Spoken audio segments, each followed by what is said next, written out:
Do you see what happens when you try to embrace or be the old version of you? Do you see how your new self,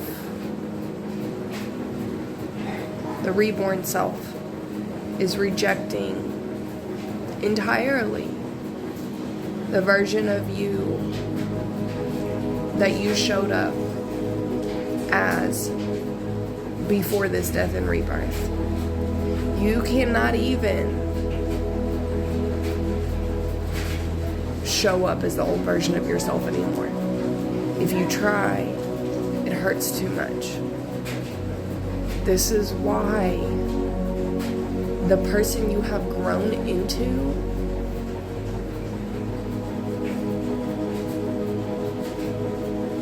is your whole reality is being completely stripped and renewed.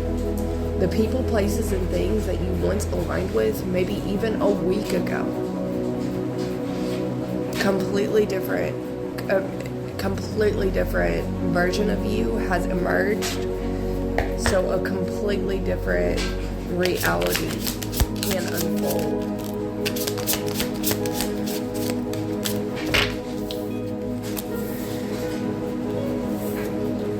Not everybody is going to like you.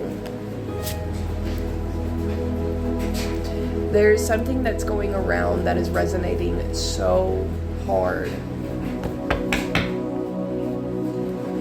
right now, and it is you might not be everybody's cup of tea, but you are their medicine. And that's exactly why you're not going to be liked by everybody. That's exactly why all of your traumas, all of your wounds deal with people rejecting you or abandoning you, or you not feeling accepted or enough. But this cup of love runneth over because you're no longer going to betray yourself. It doesn't runneth over because you're feeling fulfilled from the amount of love you've poured into others. No, you're feeling fulfilled because you stopped betraying yourself. You started filling your own cup first. And that's how things are moving and changing and shifting for you. That's the change. That's the death and the rebirth. It's you. It's you, the new version of you.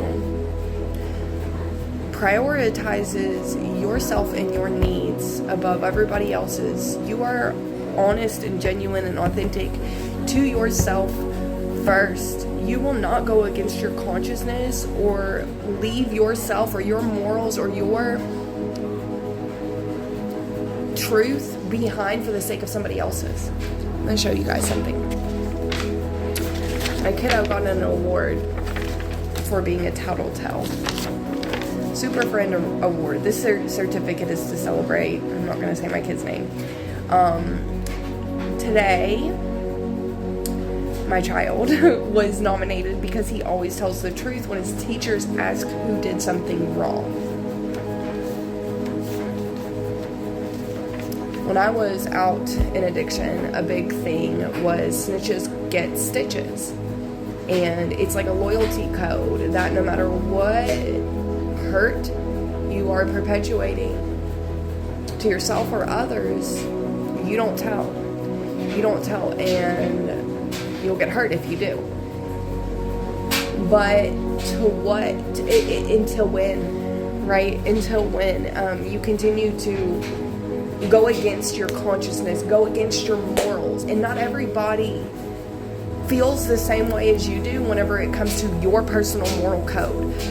Like if something feels unjust, or that's why a lot of you guys can't work 9-to-5 jobs, or something doesn't resonate, or something is rejecting the truth that you have or hold within yourself,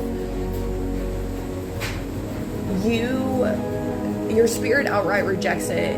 And it's way more of a bigger deal. Like there's like a riot. I'm seeing the riot card in one of these decks. Goes on inside until the truth is embraced. Until your conscious becomes clear. You cannot hit your head on the pillow with your conscious off. your moral compass kicks in so heavy in ways that potentially others might kick in, or they've just denied it for so long that they haven't listened to it for so long that it doesn't bother them, but it bothers you like an extreme amount.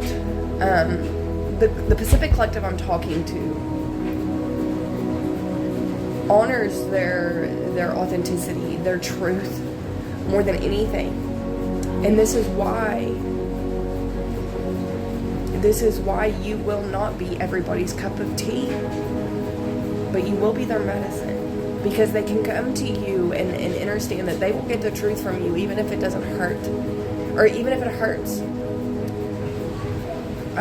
And then the other little mean thing that I've seen that really resonated: the truth, or a lie is like a painkiller. It'll numb the pain for a little bit, but the truth is medicine. The truth will set you free.